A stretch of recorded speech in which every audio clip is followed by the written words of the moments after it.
जब तक मन आपके कंट्रोल में नहीं आएगा तो आपको वो अपना कार्य पूरा नहीं करने देगा। इसलिए आपको सुबह से शाम तक तर्क देने होंगे मन को, ठीक है, ताकि मन अपने अपने खुद ना अपनी फ्री विल से ना चले, आपकी विल से चले।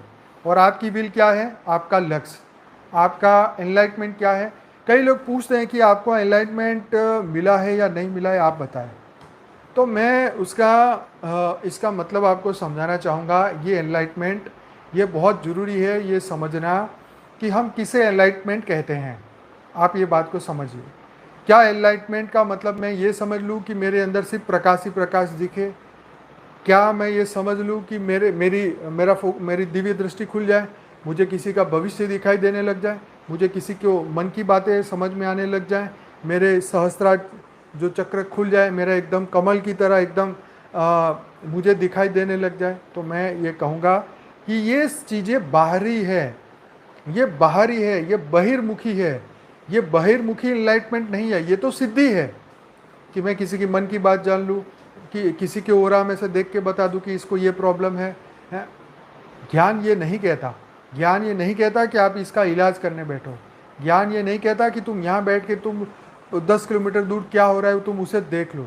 ज्ञान ये नहीं कहता, एनलाइटमेंट ये नहीं कहता कि तुम आंखें बंद करके किसी के जेब में कितने पैसे है ये बताओ, उसके अंदर कौन सा नंबर लिखा है ये बताओ। This is not a enlightenment.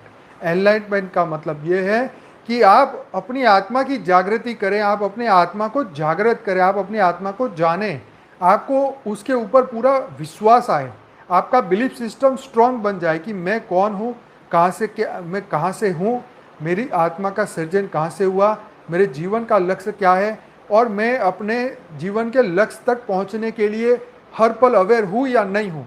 मेरे जो हर कर्म हो रहे हैं वो लक्ष्य की प्राप्ति के लिए हो रहे हैं या नहीं हो रहे हैं। This is called enlightenment. आप अपने लक्ष्य की ऊपर कितना चल रहे हैं, आप विश्व के बदलाव के लिए आप क्या कर रहे हैं, क्या आपके हर कर्म विश्व को बदलने के लिए हो रहे हैं? यह है आत्म जागृति, यह है एनलाइटमेंट जो रियल वाला है। आप आत्म स्वरूप में रहें, यह है एनलाइटमेंट। आपको खाते पीते सोते, आपको सपने में भी आपकी आइडेंटिटी आपको याद हो कि आप कौन हैं।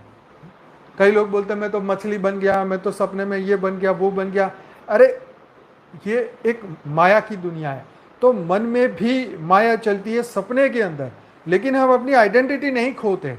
ये बहुत बड़ी बात है। हम सपने में अपनी